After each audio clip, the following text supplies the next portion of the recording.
ढेंकानाल जिला कामाख्यानगर थाना शासन निकट रे थिबा बेआईन भावे चालाण हेउतिबा बालीघाटरे चढ़ाऊ 10टी बाली बोझे गाड़ी समेत 2टी जेसीबी मेसीन को जबत करिछि प्रशासन।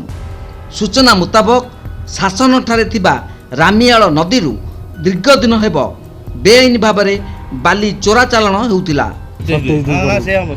ना इश्यू एटा इश्यू आगु एटा करिया एटा देखन से आज टेम्परिंग करछि एटा देखन मसला से चलछि सर एटा देखन एटा टेम्परिंग करछि एटा टेम्परिंग हेछि ए गुटे को नै जंदु एटा आज 7 फेब्रुआरी इश्यू करछु माने सेटा लीगली भूल नुए किंतु से जोडा करछन प्रैक्टिकली एते मासे पंते बहि रहिबो कि से ताको छकड़ी पशु एंट्रेंस रे से जो अछि वृषभ से साइड तांको जने सब गाइड धरे इश्यू करी जने धरु लिखि दे एटा साइड देखि दियंतु 27 दूर रे तांको बहि रे सर आज सब जगह हम टेम्परिंग गोडा देखंतु सेटा अधिका फाइन करा हबो ए माने एफआईआर करी एने प्रशासन एक स्वतंत्र टीम कामाख्यानगर उपजिलापाल नेतृत्व में चढ़ाऊ करथिले।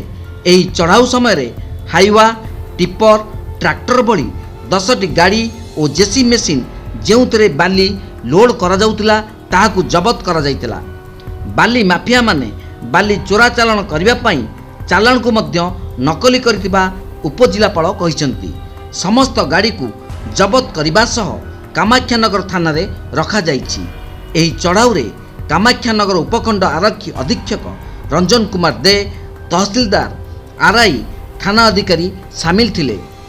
कामाख्यानगर प्रकाश कुमार पात्र रिपोर्ट तीर्थक्षेत्र लाइव।